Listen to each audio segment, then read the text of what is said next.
Episode 171.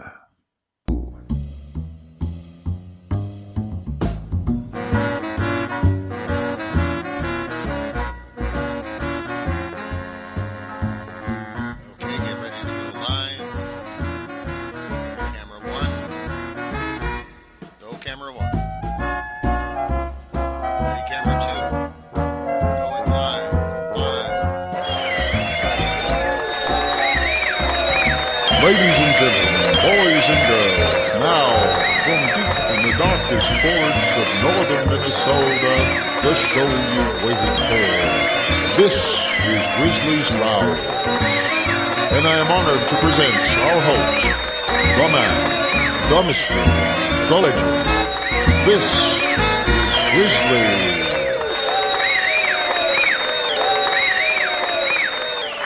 Hello again. I have to kind of talk quick here. I read through all of Part 2, Chapter 5, and it looks like an interesting chapter, except I got to the end of Chapter 5, which was the last chapter listed in the table of contents in the Project Gutenberg version, the Australian Project Gutenberg version of the book, and found out there's a Chapter 6, and, of course, the two appendices to record. So I actually have more to do than I thought I did, even so, and I had plenty already. So, I guess I better get to work. Bear with me.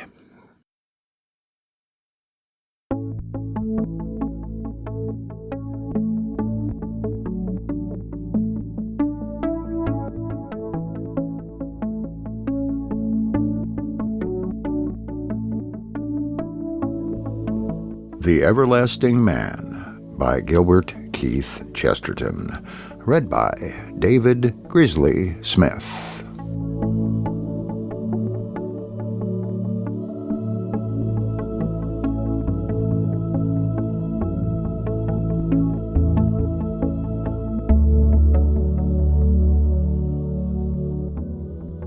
Part 2. On the Man Called Christ. Chapter 5. The Escape from Paganism. The modern missionary, with his palm leaf hat and his umbrella, has become rather a figure of fun. He is chaffed among men of the world for the ease with which he can be eaten by cannibals, and the narrow bigotry which makes him regard the cannibal culture as lower than his own. Perhaps the best part of the joke is that the men of the world do not see that the joke is against themselves.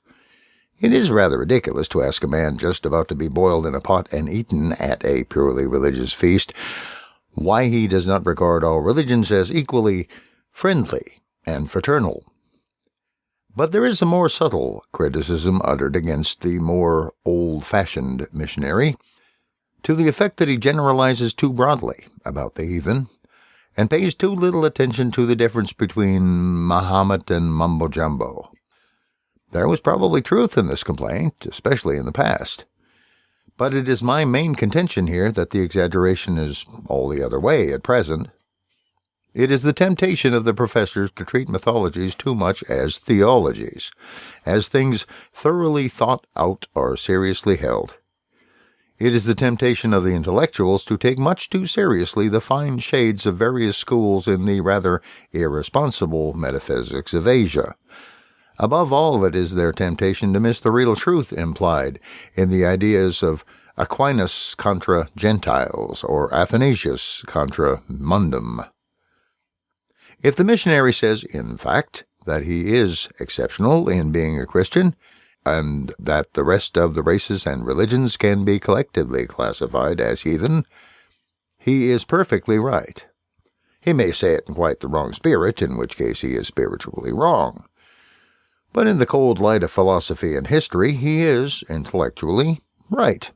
He may not be right-minded, but he is right. He may not even have a right to be right, but he is right.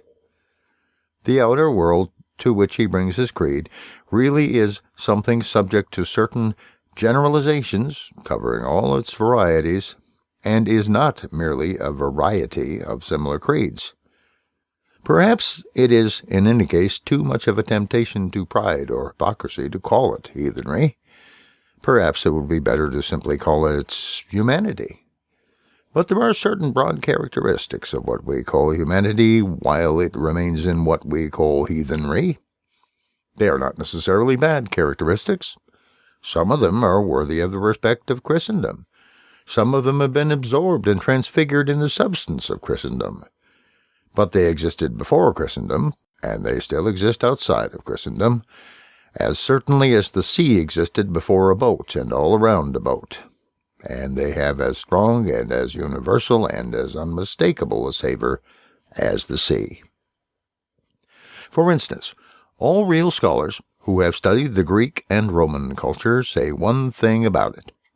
They agree that in the ancient world religion was one thing, and philosophy quite another. There was very little effort to rationalize and at the same time to realize a real belief in the gods. There was very little pretense of any such real belief among the philosophers, but neither had the passion or perhaps the power to persecute the others save in particular and peculiar cases. And neither the philosopher in his school nor the priest in his temple seems ever to have seriously contemplated his own concept as covering the world. A priest sacrificing to Artemis and Calydon did not seem to think that people would someday sacrifice to her instead of to Isis beyond the sea. A sage following the vegetarian rule of the Neo-Pythagoreans did not seem to think it would universally prevail and exclude the methods of Epictetus or Epicurus. We may call this liberality if we like. I'm not dealing with an argument, but describing an atmosphere. All this, I say, is admitted by scholars, but what neither the learned nor the unlearned have fully realized, perhaps, is that this description is really an exact description of all non-Christian civilization today, and especially of the great civilizations of the East. Eastern paganism really is much more all of a piece, just as ancient paganism was much more all of a piece than the modern critics admit. It is a many-colored Persian carpet, as the other was a varied and tessellated Roman pavement. But the one real crack right across that pavement came from the earthquake of the crucifixion. The modern European seeking his religion in Asia is reading his religion into Asia. Religion there is something different. It is both more and less. He is like a man mapping out the sea as land, marking waves as mountains, not understanding the nature of its peculiar permanence. It is perfectly true that Asia has its own dignity and poetry and high civilization. But it is not in the least true that Asia has its own definite dominions of moral government, where all loyalty is conceived in terms of morality, as when we say that Ireland is Catholic or that New England was Puritan. The map is not marked out in religions, in our sense of churches. The state of mind is far more subtle, more relative, more secretive, more varied and changing, like the colors of the snake. The Muslim is the nearest approach to a militant Christian, and that is precisely because he is a much nearer approach to an envoy from Western civilization. The Muslim in the heart of Asia almost stands for the soul of Europe. And as he stands between them and Europe in the matter of space, so he stands between them and Christianity in the matter of time. In that sense, the Muslims in Asia are merely like the Nestorians in Asia.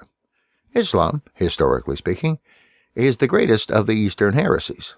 It owed something to the quite isolated and unique individuality of Israel, but it owed more to Byzantium and the theological enthusiasm of Christendom. It owed something even to the Crusades. It owed nothing whatever to Asia. It owed nothing to the atmosphere of the ancient and traditional world of Asia, with its immemorial etiquette and its bottomless and bewildering philosophies. All that ancient and actual Asia felt the entrance of Islam as something foreign and Western and warlike, piercing it like a spear. Even where we might trace in dotted lines the domains of Asiatic religions, we should probably be reading into them something dogmatic and ethical belonging to our own religion. It is as if a European, ignorant of the American atmosphere, were to suppose that each state was a separate sovereign state, as patriotic as France or Poland, or that when a Yankee referred fondly to his hometown, he meant he had no other nation, like a citizen of ancient Athens or Rome. As he would be reading a particular sort of loyalty into America, so we are reading a particular sort of loyalty into Asia. There are loyalties of other kinds, but not what men in the West mean by being a believer, by trying to be a Christian, by being a good Protestant or practicing Catholic. In the intellectual world, it means something far more vague and varied, by doubts and speculations. In the moral world, it means something far more loose and drifting. A professor of Persian at one of our great universities, so passionate a partisan of the East as practically to profess a contempt for the West, said to a friend of mine, "You will never understand Oriental religions because you always conceive religion as connected with ethics. This kind has really nothing to do with ethics." We have most of us known some masters of the higher wisdom, some pilgrims on the path to power, some Eastern esoteric saints and seers who had really nothing to do with ethics. Something different, something detached and irresponsible, tinges the moral atmosphere of Asia and touches even that of Islam. It is very realistically caught in the atmosphere of Hassan, and a very horrible atmosphere too. It is even more vivid in such glimpses as we get of the genuine and ancient cults of Asia. Deeper than the depths of metaphysics, far down in the abysses of mystical meditations under all that solemn universe of spiritual things, is a secret, an intangible and a terrible levity. It does not really very much matter what one does. Either because they do not believe in a devil, or because they do believe in a destiny, or because experience here is everything and eternal life something totally different. But for some reason they are totally different. I have read somewhere that there were 3 great friends famous in medieval Persia for their unity of mind. One became the responsible and respected vizier of the great king. The second was the poet Omar, pessimist and Epicurean, drinking wine in mockery of Muhammad. The third was the old man of the mountain, who maddened his people with hashish that they might murder other people with daggers. It does not really much matter what one does. The Sultan Hassan would have understood all those 3 men. Indeed, he was all those 3 men. But this sort of universalist cannot have what we call a character. It is what we call a chaos. He cannot choose. He cannot fight. He cannot repent. He cannot hope. He is not, in the same sense, creating something, for creation means rejection. He is not, in our religious phrase, making his soul. For our doctrine of salvation does really mean a labor, like that of a man trying to make a statue beautiful, a victory with wings. For that there must be a final choice, for a man cannot make statues without rejecting stone. And there really is in this ultimate unmorality behind the metaphysics of Asia. And the reason is that there has been nothing through all those unthinkable ages to bring the human mind sharply to the point, to tell it that the time has come to choose. The mind has lived too much in eternity. The soul has been too immortal, in the special sense that it ignores the idea of mortal sin. It has had too much of eternity, in the sense that it has not had enough of the hour of death and the day of judgment. It is not crucial enough, in the literal sense that it has not had enough of the cross. That is what we mean when we say that Asia is very old. But strictly speaking, Europe is quite as old as Asia. Indeed, in a sense, any place is as old as any other place. What we mean is that Europe has not merely gone on growing older. It has been born again. Asia is all humanity, as it has worked out its human doom. Asia, in its vast territory, in its varied populations, in its heights of past achievement, and its depths of dark speculation, is itself a world, and represents something of what we mean when we speak of the world. It is a cosmos, rather than a continent. It is the world as man has made it, and contains many of the most wonderful things that man has made. Therefore, Asia stands as the one representative of paganism and the one rival to Christendom. But everywhere else, where we get glimpses of that mortal destiny, they suggest stages in the same story. Where Asia trails away into the southern archipelagos of the savages, or where a darkness full of nameless shapes dwells in the heart of Africa, or where the last survivors of lost races linger in the cold volcano or prehistoric America, it is all the same story. Sometimes, perhaps, later chapters of the same story. It is men entangled in the forest of their own mythology. It is men drowned in the sea of their own metaphysics. Polytheists have grown weary of the wildest of fictions. Monotheists have grown weary of the most wonderful of truths. Diabolists here and there have such a hatred of heaven and earth that they have tried to take refuge in hell. It is the fall of man, and it is exactly that fall that was being felt by our own fathers at the first moment of the Roman decline. We also were going down that side road, down that easy slope, following the magnificent procession of the high civilizations of the world.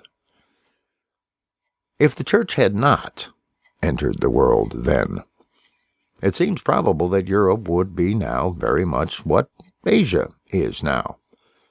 Something may be allowed for a real difference of race and environment, visible in the ancient as in the modern world. But after all, we talk about the changeless East very largely because it has not suffered the great change. Paganism in its last phase showed considerable signs of becoming equally changeless. This would not mean that new schools or sects of philosophy would not arise, as new schools did arise in antiquity and do arise in Asia. It does not mean there would be no real mystics or visionaries, as there were mystics in antiquity and are mystics in Asia. It does not mean that there would be no social codes, as there were codes in antiquity and are codes in Asia. It does not mean that there could not be good men, or happy lives, for God has given all men a conscience, and conscience can give all men a kind of peace. But it does mean that the tone and proportion of all these things, especially the proportion of good and evil things, would be in the unchanged West what they are in the changeless East. And nobody who looks at that changeless East honestly and with a real sympathy can believe that there is anything there remotely resembling the challenge and revolution of the faith. In short, if classic paganism had lingered until now, a number of things might well have lingered with it, and they would look very like what we call the religions of the East. There would still be Pythagoreans teaching reincarnation, as there are still Hindus teaching reincarnation. There would still be Stoics making a religion out of reason and virtue, as there are still Confucians making a religion out of reason and virtue. There would still be Neoplatonists studying transcendental truths, the meaning of which was mysterious to other people and disputed even amongst themselves, as the Buddhists still study a transcendentalism mysterious to others and disputed among themselves. There would still be intelligent Apollonians, apparently worshipping the sun god, but explaining that they were worshipping the divine principle, just as there are intelligent Parsis, apparently worshipping the sun, but explaining that they are worshipping the deity. There would still be wild Dionysians dancing on the mountain, as there are still wild dervishes dancing in the desert. There would still be crowds of people attending the popular feasts of the gods in pagan Europe as in pagan Asia. There would still be crowds of gods, local and other, for them to worship, and there would still be a great many more people who worshipped them than people who believed in them. Finally, there would still be a very large number of people who did worship gods and did believe in gods, and who believed in gods and worshipped gods simply because they were demons. There would still be Levantines secretly sacrificing to Moloch, as there are still thugs secretly sacrificing to Kali. There would still be a great deal of magic, and a great deal of it would be black magic. There would still be a considerable admiration of Seneca and a considerable imitation of Nero, just as the exalted epigrams of Confucius could coexist with the tortures of China. And over all that tangled forest of traditions, growing wild or withering, would brood the broad silence of a singular and even nameless mood. The nearest name of it is nothing. All these things, good and bad, would have an indescribable air of being too old to die. None of these things occupying Europe in the absence of Christendom would bear the least likeness to Christendom. Since Pythagorean metempsychosis would still be there, we might call it the Pythagorean religion as we talk about the Buddhist religion. As the noble maxims of Socrates would still be there, we might call it the Socratic religion as we talk about the Confucian religion. As the popular holiday was still marked by a mythological hymn to Adonis, we might call it the religion of Adonis as we talk about the religion of Juggernaut. As literature would still be based on the Greek mythology, we might call that mythology a religion, as we call the Hindu mythology a religion. We might say that there were so many thousands or millions of people belonging to that religion, in the sense of frequenting such temples, or merely living in a land full of such temples. But if we called the last tradition of Pythagoras, or the lingering legend of Adonis by the name of a religion, then we must find some other name for the Church of Christ. If anybody says that philosophic maxims presented through many ages, or mythological temples frequented by many people, are things of the same class and category as the Church, it is enough to answer quite simply that they are not. Nobody thinks they are the same. When he sees them in the old civilization of Greece and Rome, nobody would think they were the same if that civilization had lasted 2,000 years longer and existed at the present day. Nobody can in reason think they are the same in the parallel pagan civilization in the East as it is in the present day. None of these philosophies or mythologies are anything like a church, certainly nothing like a church militant. And as I have shown elsewhere, even if this rule were not already proved, the exception would prove the rule. The rule is that pre-Christian or pagan history does not produce a church militant. And the exception, or what some would call the exception, is that Islam is at least militant, if not church. And that is precisely because Islam is the one religious rival that is not pre-Christian, and therefore not in that sense pagan. Islam was a product of Christianity, even if it was a byproduct, even if it was a bad product.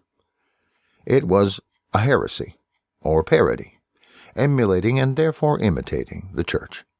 It is no more surprising that Mohammedanism has something of her fighting spirit than that Quakerism has something of her peaceful spirit. After Christianity, there are any number of such emulations or extensions. Before it, there are none. The church militant is thus unique because it is an army marching to effect a universal deliverance. The bondage from which the world is thus to be delivered is something that is very well symbolized by the state of Asia as by the state of pagan Europe. I do not mean merely their moral or immoral state. The missionary, as a matter of fact, has much more to say for himself than the enlightened imagine, even when he says that the heathen are idolatrous and immoral. A touch or two of realistic experience about Eastern religion, even about Muslim religion, will reveal some startling insensibilities in ethics, such as the practical indifference to the line between passion and perversion.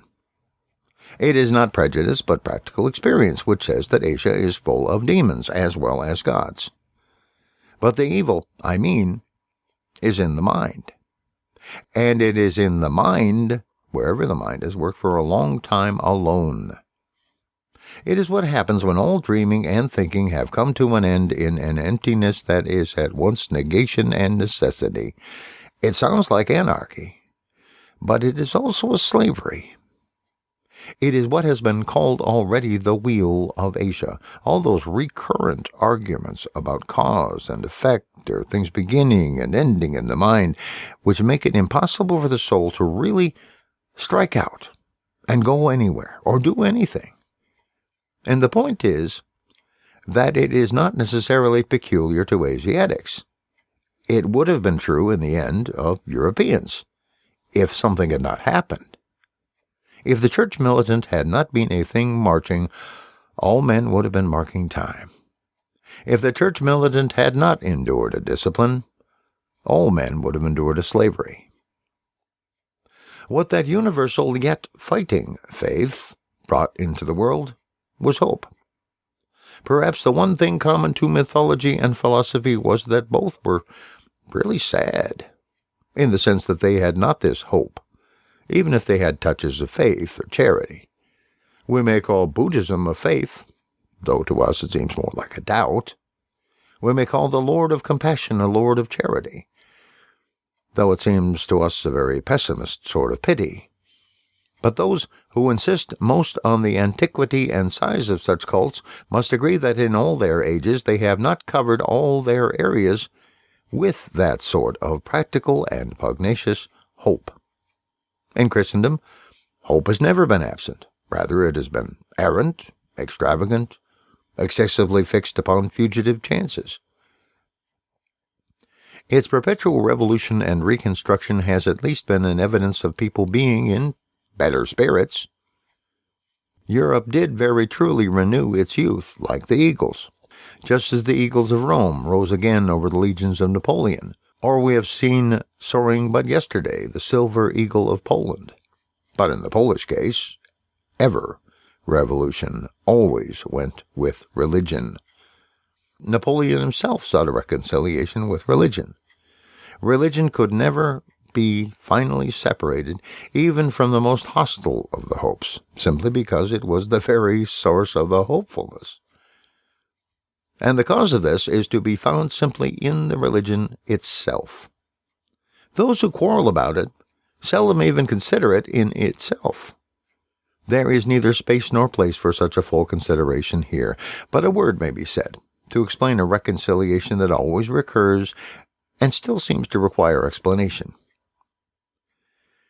There will be no end to the weary debates about liberalizing theology until people face the fact that the only liberal part of it is really the dogmatic part.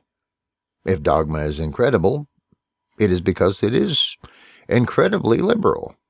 If it is irrational, it can only be in giving us more assurance of freedom than is justified by reason. The obvious example is that essential form of freedom which we call free will.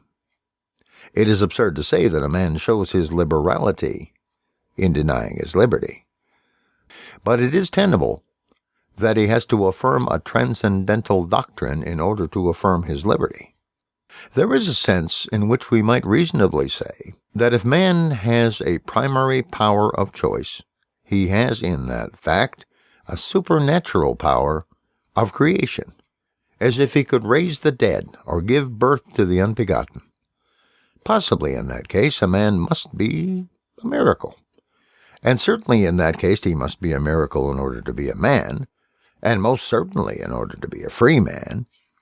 But it is absurd to forbid him to be a free man, and do it in the name of a more free religion. But it is true in 20 other matters. Anybody who believes at all in God must believe in the absolute supremacy of God. But insofar as that supremacy does allow of any degrees that can be called liberal or illiberal, It is self-evident that the illiberal power is the deity of the rationalists, and the liberal power is the deity of the dogmatists. Exactly in proportion as you turn monotheism into monism, you turn it into despotism. It is precisely the unknown God of the scientist, with his impenetrable purpose and his inevitable and unalterable law, that reminds us of a Prussian autocrat making rigid plans in a remote tent and moving mankind like machinery. It is precisely the God of miracles and of answered prayers who reminds us of a liberal and popular prince, receiving petitions, listening to parliaments, and considering the cases of a whole people. I'm not now arguing the rationality of this conception in other respects. As a matter of fact, it is not, as some suppose, irrational. For there is nothing irrational in the wisest and most well-informed king acting differently according to the action of those he wishes to save. But I am here only noting the general nature of liberality, or of free or enlarged atmosphere of action. And in this respect, it is certain that the king can only be what we call magnanimous if he is what some call capricious. It is the Catholic who has the feeling that his prayers do make a difference when offered for the living and the dead, who also has the feeling of living like a free citizen in something almost like a constitutional commonwealth. It is the monist who lives under a single iron law, who must have the feeling of living like a slave under a sultan. Indeed, I believe that the original use of the word suffragium, which we now use in politics for a vote, was that employed in theology about a prayer. The dead in purgatory were said to have the suffrages of the living, and in this sense, of a sort of right of petition to the supreme ruler, we may truly say that the whole of the communion of saints, as well as the whole of the church militant, is founded on universal suffrage. But above all, it is true of the most tremendous issue of that tragedy which has created the divine comedy of our creed. Nothing short of the extreme and strong and startling doctrine of the divinity of Christ will give that particular effect that can truly stir the popular sense like a trumpet. The idea of the king himself serving in the ranks like a common soldier.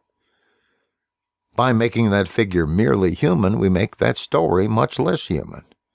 We take away the point of the story, which actually pierces humanity, the point of the story which was quite literally the point of a spear. It does not especially humanize the universe to say that good and wise men can die for their opinions, any more than it would be any sort of uproariously popular news in an army that good soldiers may easily get killed. It is no news that King Leonidas is dead, any more that Queen Anne is dead. And men did not wait for Christianity to be men, in the full sense of being heroes. But if we are describing for the moment the atmosphere of what is generous and popular and even picturesque, any knowledge of human nature will tell us that no sufferings of the Son of Man, or even of the servants of God, strike the same note as the notion of the Master suffering instead of his servants. And this is given by the theological and emphatically not by the scientific deity. No mysterious monarch hidden in his starry pavilion at the base of the cosmic campaign is in the least like that celestial chivalry of the captain who carries his 5 wounds in the front of the battle. What the denouncer of dogma really means is not that dogma is bad, but rather that dogma is too good to be true. That is, he means that dogma is too liberal to be likely. Dogma gives man too much freedom when it permits him to fall. Dogma even gives God too much freedom when it permits him to die. That is what the intelligent skeptics ought to say, and it is not in the least my intention to deny that there is something to be said for it. They mean that the universe is itself a universal prison, that existence itself is a limitation and a control, and it is not for nothing they call causation a chain. In a word, they mean quite simply that they cannot believe these things, not in the least that they are unworthy of belief. We say, not lightly, but very literally, that the truth has made us free. They say that it makes us so free that it cannot be the truth. To them, it is like believing in fairyland, to believe in such freedom as we enjoy. It is like believing in men with wings, to entertain the fancy of men with wills. It is like accepting a fable about a squirrel in conversation with a mountain, to believe in a man who is free to ask, or a God who is free to answer. This is a manly and a rational negation, for which I, for one, shall always show respect. But I decline to show any respect for those who first of all clip the wings and cage the squirrel, rivet the chains and refuse the freedom, close all the doors of the cosmic prison on us with a clang of eternal iron, tell us that our emancipation is a dream and our dungeon a necessity, and then calmly turn around and tell us they have a freer thought and a more liberal theology. The moral of all this is an old one, that religion is revelation. In other words, it is a vision, and a vision received by faith, but it is a vision of reality. The faith consists in a conviction of its reality. That, for example, is the difference between a vision and a daydream, and that is the difference between religion and mythology. That is the difference between faith and all that fancy work, quite human and more or less healthy, which we considered under the head of mythology. There is something in the reasonable use of the very word vision that implies two things about it. First, that it comes very rarely, possibly that it comes only once, and secondly, that it probably comes once and for all. A daydream may come every day. A daydream may be different every day. It is something more than the difference between telling ghost stories and meeting a ghost. But if it is not a mythology, neither is it a philosophy. It is not a philosophy because, being a vision, it is not a pattern, but a picture. It is not one of those simplifications which resolve everything into an abstract explanation, as that everything is recurrent, or everything is relative, or everything is inevitable, or everything is elusive.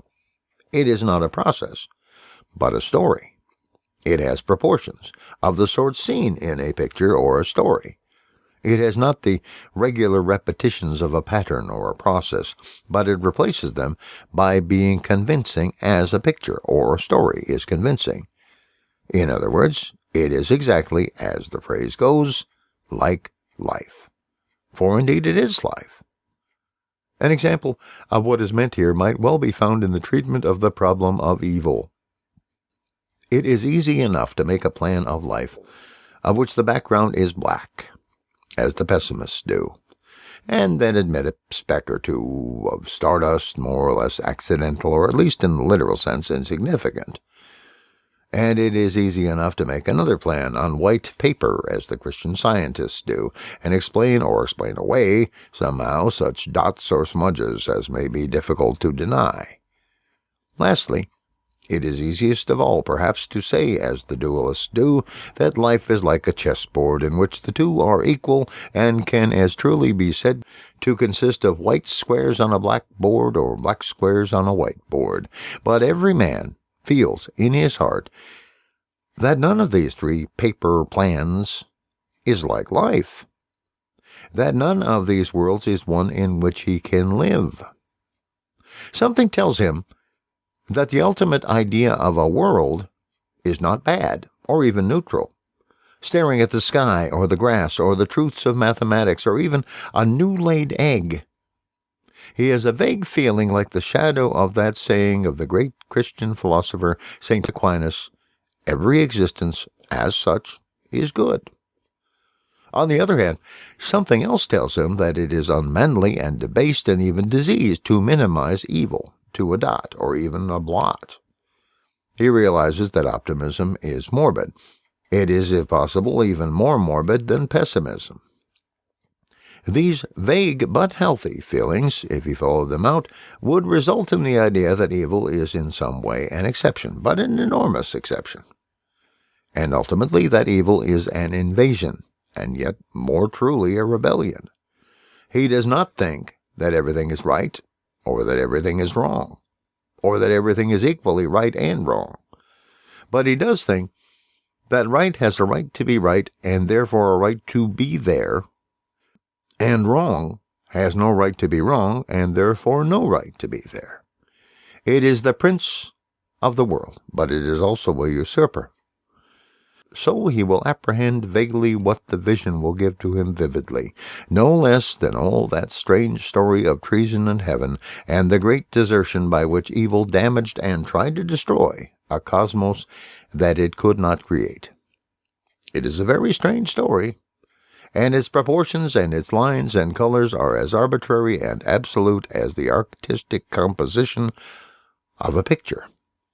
It is a vision which we do in fact symbolize in pictures by titanic limbs and passionate tints of plumage and all that abysmal vision of falling stars and the peacock panoplies of the night. But that strange story has one small advantage over the diagrams. It is like life. Another example might be found not in the problem of evil, but in what is called the problem of progress. One of the ablest agnostics of the age once asked me whether I thought mankind grew better or grew worse or remained the same. He was confident that the alternative covered all possibilities. He did not see that it only covered patterns and not pictures, processes and not stories. I asked him whether he thought that Mr. Smith of Golders Green got better or worse or remained exactly the same between the age of 30 and 40. It then seemed to dawn on him that it would rather depend on Mr. Smith and how he chose to go on. It had never occurred to him that it might depend on how mankind chose to go on, and that its course was not a straight line or an upward or downward curve, but a track, like that of a man going across a valley, going where he liked and stopping where he chose, going into a church or falling down in a ditch. The life of man is a story, an adventure story, and in our vision, the same is true even of the story of God. The Catholic faith is the reconciliation because it is the realization both of mythology and philosophy. It is a story, and in that sense one of 100 stories, only it is a true story. It is a philosophy, and in that sense one of 100 philosophies, only it is a philosophy that is like life. But above all, it is a reconciliation, because it is something that can only be called the philosophy of stories. That normal narrative instinct which produced all the fairy tales is something that is neglected by all the philosophies except one. The faith is the justification of that popular instinct, the finding of a philosophy for it or the analysis of the philosophy in it. Exactly as a man in an adventure story has to pass various tests to save his life, so the man in this philosophy has to pass several tests and save his soul. In both there is an idea of free will operating under conditions of design. In other words, there is an aim, and it is the business of a man to aim at it. We therefore watch to see whether he will hit it. Now this deep and democratic and dramatic instinct is derided and dismissed in all the other philosophies, for all the other philosophies avowedly end where they begin. And it is the definition of a story that it ends differently, that it begins in one place and ends in another. From Buddha and his wheel to Akhenaten and his discs, from Pythagoras with his abstraction of number to Confucius with his religion of routine, there is not one of them that does not in some way sin against the soul of a story. There is none of them that really grasps this human notion of the tale, the test, the adventure, the ordeal of the free man.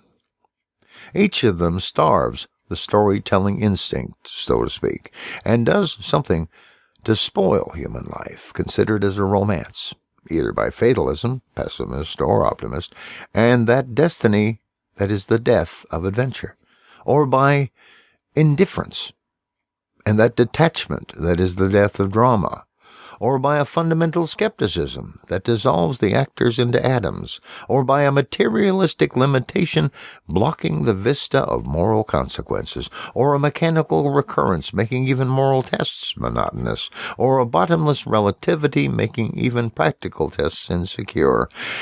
There is such a thing as a human story. And there is such a thing as the divine story, which is also a human story. But there is no such thing as a Hegelian story, or a monist story, or a relativist story, or a determinist story. For every story, yes, even a penny dreadful or a cheap novelette, has something in it that belongs to our universe, and not theirs. Every short story does truly begin with creation and end with the Last Judgment. And that is the reason why myths and philosophers were at war, until Christ came.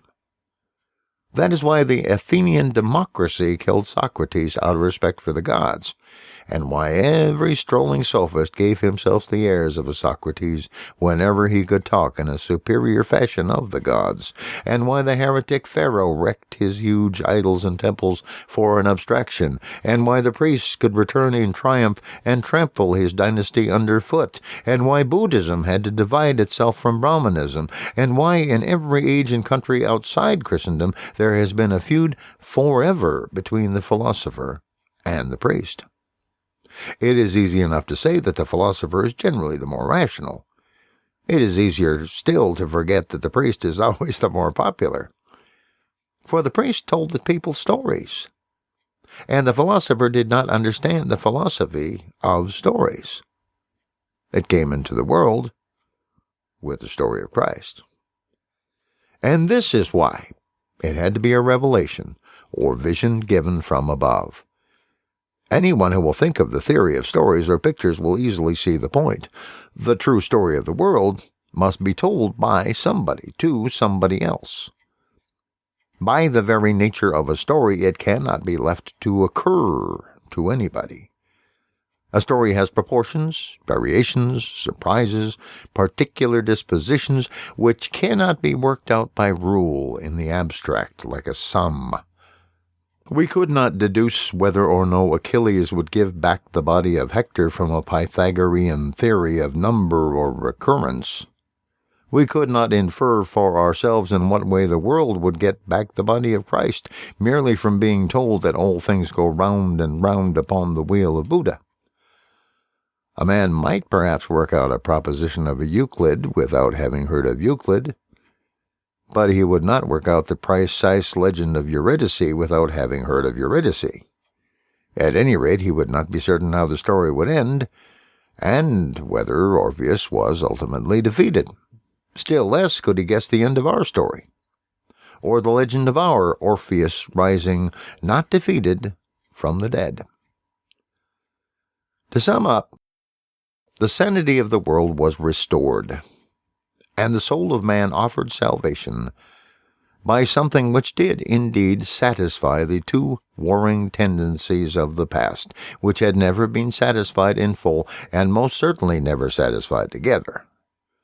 It met the mythological search for romance by being a story, and the philosophical search for truth by being a true story.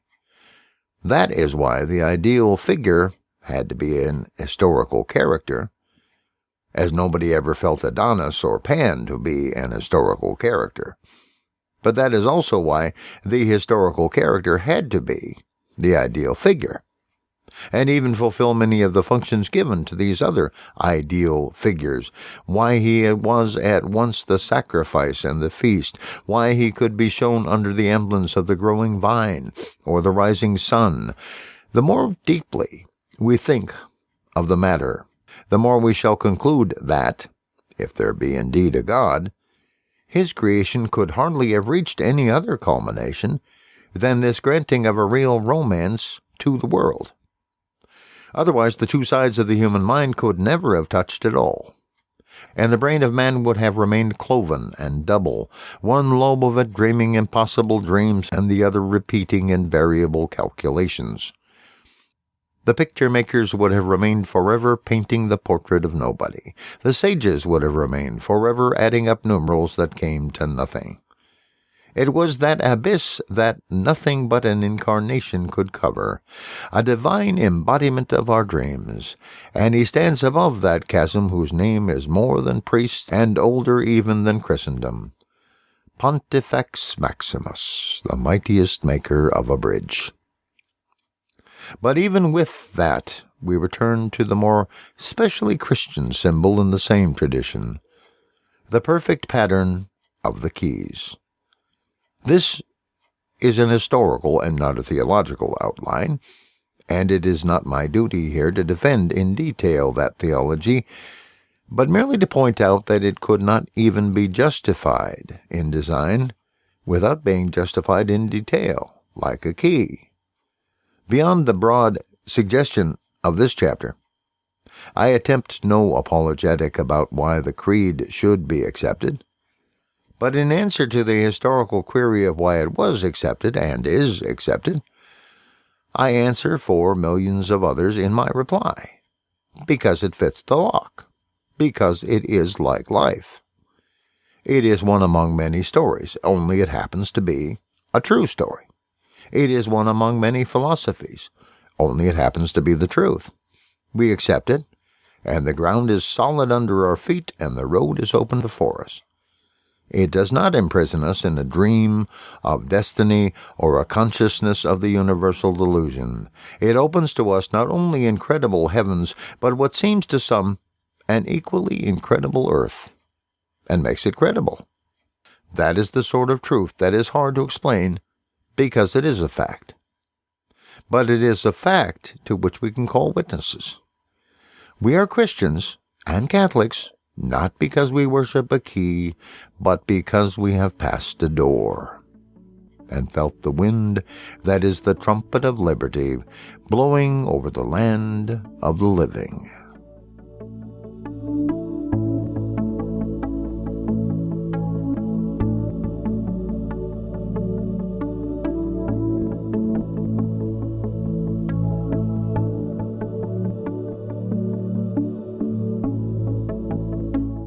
Thank you for listening to The Everlasting Man by G.K. Chesterton, read by me, David Grizzly Smith.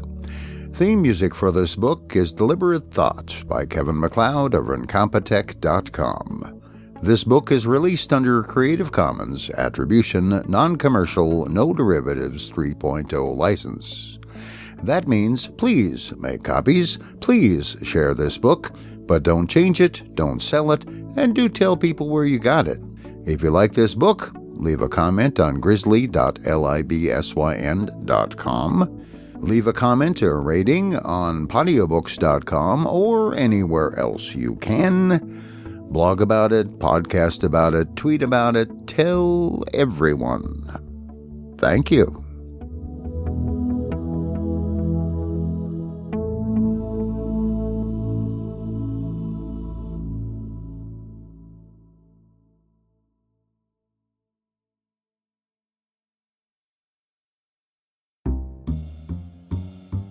Thank you for listening to Grizzly's Growls, the life and times of a minor local celebrity. If you like the show, tell your friends. If you don't like the show, tell your enemies. If this podcast lasts more than 4 hours, see your doctor. Theme music is Hot Swing from Kevin MacLeod at Incompetech.com. Subscribe to the podcast on iTunes or at feeds.feedburner.com/grizzliesgrowls. Comment at grizzly.libsyn.com or by voicemail at the comment line 218-234-CALL. That's 218-234-2255. These shows are released under Creative Commons Attribution, Non-Commercial, No Derivatives 3.0 license. Your mileage may vary.